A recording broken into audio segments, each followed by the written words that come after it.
ಬೆಂಗಳೂರಿನಲ್ಲಿ ಕಾಟಾಚಾರಕ್ಕೆ SC survey ನಡೀತಾ ಇರೋ ವಿಷಯವಾಗಿ ಒಂದೊಂದೇ ವಿಡಿಯೋಗಳು ಹೊರಗೆ ಬರ್ತಾ ಇದೆ. ಈ ತರ ಇನ್ಸಿಡೆಂಟ್ಗಳು ಹಲವಾರು ಕಡೆಗಳಲ್ಲಿ ಬೆಂಗಳೂರಿನಲ್ಲಿ ದಾಖಲಾಗಿದೆ.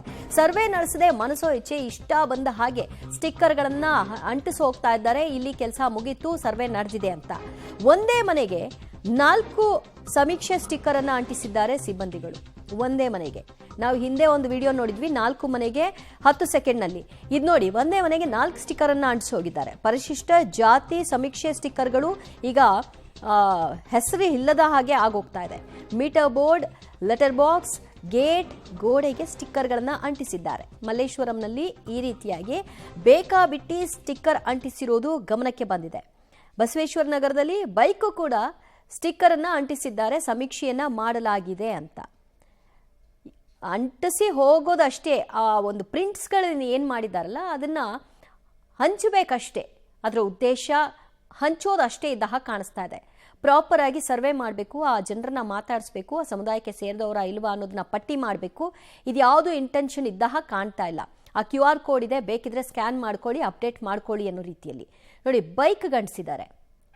ಮನೆಯ ಪೋಸ್ಟ್ ಬಾಕ್ಸ್ಗಳೇನಿರುತ್ತೆ ಆ ಬಾಕ್ಸ್ಗಳ ಮೇಲೆ, ಗೇಟ್ಗಳ ಮೇಲೆ ಸಿಕ್ಕ ಕಡೆಗಳಲ್ಲಿ ಸ್ಟಿಕ್ಕರ್ ಅಂಟಿಸಿದ್ದಾರೆ. ಒಂದೇ ಮನೆಗೆ 4 ಸ್ಟಿಕ್ಕರ್ ಬೇರೆ ಅಂಟಿಸಿದ್ದಾರೆ.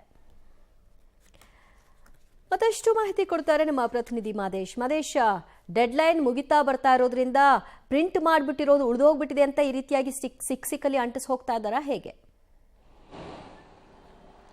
ಖಂಡಿತವಾಗ್ಲೂ ದಿವ್ಯಾ, ಏನಂದ್ರೆ ನಗಪಾಟ್ಲು ಅಂದ್ರೆ ಪರಿಶಿಷ್ಟ ಜಾತಿಯ ಸಮೀಕ್ಷೆ ಏನಿದೆ ಇದನ್ನ ನಗಪಾಟ್ಲು ಮಾಡುವಂತ ಕೆಲಸವನ್ನ ಸರ್ಕಾರ ಮಾಡ್ತಾ ಇರುವಂತದ್ದು ಸ್ಪಷ್ಟವಾಗಿ ಗೊತ್ತಾಗ್ತಾ ಇದೆ. ಜನಕ್ಕಂತೂ ತುಂಬಾ ಬೇಸರ ಆಗಿದೆ. ಅಂದ್ರೆ ಏನೋ ಒಂದು ಮಾಡ್ತಿದ್ರಿ, ಸಮೀಕ್ಷೆ ಮಾಡ್ತಿದ್ರಿ, ಅದನ್ನ ಸರಿಯಾಗಿ ಮಾಡೋದಕ್ಕೆ ಏನು ಅನ್ನುವಂಥ ಪ್ರಶ್ನೆಯನ್ನ ಜನನೇ ಮಾಡ್ತಾ ಇದ್ದಾರೆ. ಯಾಕಂದ್ರೆ ಜನರಿಗೆ ಗಾಬರಿ ಆಗಿದೆ. ಒಂದೇ ಮನೆ ರಾತ್ರಿ ನೋಡಿದ್ರೆ ಯಾವುದೇ ರೀತಿಯಾದಂಥ ಸ್ಟಿಕ್ಕರ್ ಇರಲ್ಲ. ಬೆಳಗ್ಗೆ ಬಂದು ನೋಡೋ ಹೊತ್ತಿಗೆ 4-5 ಸ್ಟಿಕ್ಕರ್ ಒಂದು ಮನೆ ಕಾಂಪೌಂಡಲ್ಲಿ, ಅಂದವು ಕೂಡ ಎಲ್ಲಂದ್ರಲ್ಲಿ ಅಂಟಿಸಿ ಹೋಗುವಂಥದ್ದು. ಹಾಗೆ ವಾಹನವನ್ನು ನಿಲ್ಲಿಸಿ ವಾಹನದ ಮೇಲೂ ಕೂಡ ಸ್ಟಿಕ್ಕರ್ ಅನ್ನು ಅಂಟಿಸ್ತಾರೆ. ಅಂದ್ರೆ ಇವರು ಯಾವ ಮಟ್ಟಕ್ಕೆ ಸರ್ವೆ ಮಾಡ್ತಿದ್ದಾರೆ ಅನ್ನುವಂಥದ್ದು ನಿಜಕ್ಕೂ ಆತಂಕವನ್ನು ಹುಟ್ಟಿಸ್ತಾ ಇದೆ. ಇವರು ಮಾಡ್ತಾ ಇರುವಂತಹ ಸರ್ವೆ ಬೇಕಾಬಿಟ್ಟಿ ಮಾಡುವಂಥದ್ದು ಒಂದ್ ಕಡೆ ಆದ್ರೆ ಒಂದು ರೀತಿ ಜನಕ್ಕೂ ಕೂಡ ಅರ್ಥ ಆಗ್ತಿದೆ. ಅಂದ್ರೆ ಮಾಧ್ಯಮಗಳಲ್ಲೂ ಕೂಡ, ಪಬ್ಲಿಕ್ ಟಿವಿಯಲ್ಲೂ ಕೂಡ ವಿಸ್ತೃತವಾಗಿ ವರದಿಯನ್ನು ಪ್ರಸಾರ ಮಾಡ್ತಾ ಇದ್ದೀವಿ. ಎಲ್ಲೆಲ್ಲಿ ಈ ರೀತಿಯಾಗಿ ಸ್ಟಿಕ್ಕರ್ಗಳನ್ನು ಅಳವಡಿಕೆ ಮಾಡ್ತಾ ಇದ್ದಾರೆ, ಅಂಟಿಸಿ ಹೋಗ್ತಿದ್ದಾರೆ, ಬೇಕಾಬಿಟ್ಟಿಯಾಗಿ ಸರ್ವೆ ಆಗ್ತಿದೆ ಅನ್ನುವಂಥ ನಿಟ್ಟಲ್ಲಿ.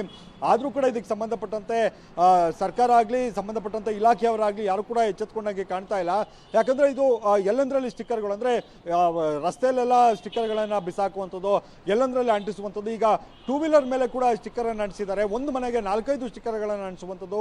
ಯಾರ್ಯಾರೋ ಬೇರೆ ಬೇರೆ ಭಾಷಿಕರು ಹಾಗೆ ಉತ್ತರ ಭಾರತದವರೆಲ್ಲ ಇಲ್ಲೇನು ವಾಸ ಮಾಡ್ತಿರ್ತಾರೆ ಅವ್ರ ಮನೆಗಳ ಮೇಲೆ ಕೂಡ ಸ್ಟಿಕ್ಕರ್ ಅನ್ನು ಅಂಟಿಸಿದ್ದಾರೆ. ಅದು ಕೂಡ ಬೇಕಾಬಿಟ್ಟಿಯಾಗಿ ಏನು ಹೇಳಕ್ಕೆ ಹೊರಟಿದ್ದಾರೆ, ಇದು ಯಾವ ರೀತಿಯಾದಂಥ ಸಮೀಕ್ಷೆ ಅಂತ ಜನ ಕೂಡ ಪ್ರಶ್ನೆ ಮಾಡ್ತಾ ಇದ್ದಾರೆ, ಆಕ್ರೋಶವನ್ನ ವ್ಯಕ್ತಪಡಿಸ್ತಾ ಇದ್ದಾರೆ. ದಿವ್ಯಾ, ಥ್ಯಾಂಕ್ ಯು ಮಾದೇಶ್ ನಿಮ್ಮೆಲ್ಲ ಮಾಹಿತಿಗೆ.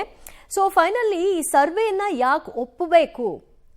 ಎಂಡ್ ಆಫ್ ದಿ ಡೇ ಈಗ ಒಂದು ಸರ್ವೆ ರಿಪೋರ್ಟ್ ಇದೆ, ಇದು ಇಷ್ಟಿಷ್ಟು ಜನ ಇದ್ದಾರೆ ಈ ಸಮುದಾಯಕ್ಕೆ ಸಂಬಂಧಪಟ್ಟವರು ಅಂತ ಒಂದು ಸಮೀಕ್ಷೆ ಸರ್ವೆ ಆಗುತ್ತೆ. ಸೊ ಅದನ್ನು ಯಾಕೆ ಒಪ್ಪಬೇಕು ಅನ್ನುವಂತಹ ಪ್ರಶ್ನೆ. ಈ ಎಲ್ಲ ದೃಶ್ಯಗಳನ್ನು ನೋಡಿದಾಗ ಅಲ್ಲೊಂದು ಇಲ್ಲೊಂದು ಆಗಿದೆ ಅಂತ ಹೇಳಿ ಕೈ ತೊಳ್ಕೊಳ್ಳೋ ಹಾಗೂ ಇಲ್ಲ. ದಿನಕ್ಕೆ ಈ ರೀತಿಯಾಗಿ ಎಷ್ಟೋ ವಿಡಿಯೋಗಳು ಹೊರಗೆ ಬರ್ತಾ ಇದೆ. ಕಂಡಾವಟ್ಟೆ ಸ್ಟಿಕ್ಕರ್ಗಳನ್ನು ಅಂಟಿಸ್ತಾ ಇದ್ದಾರೆ, ಹೇಳೋರಿಲ್ಲ ಕೇಳೋರಿಲ್ಲ ಅಂತ. ಆಮೇಲೆ ಇಲ್ಲಿವರೆಗೂ ನೋಡಿ, ಈ ಸಮುದಾಯಕ್ಕೆ ಸಂಬಂಧಪಟ್ಟವರು ಯಾರಾದರೂ ಧ್ವನಿ ಎತ್ತುತ್ತಾ ಇದ್ದಾರಾ?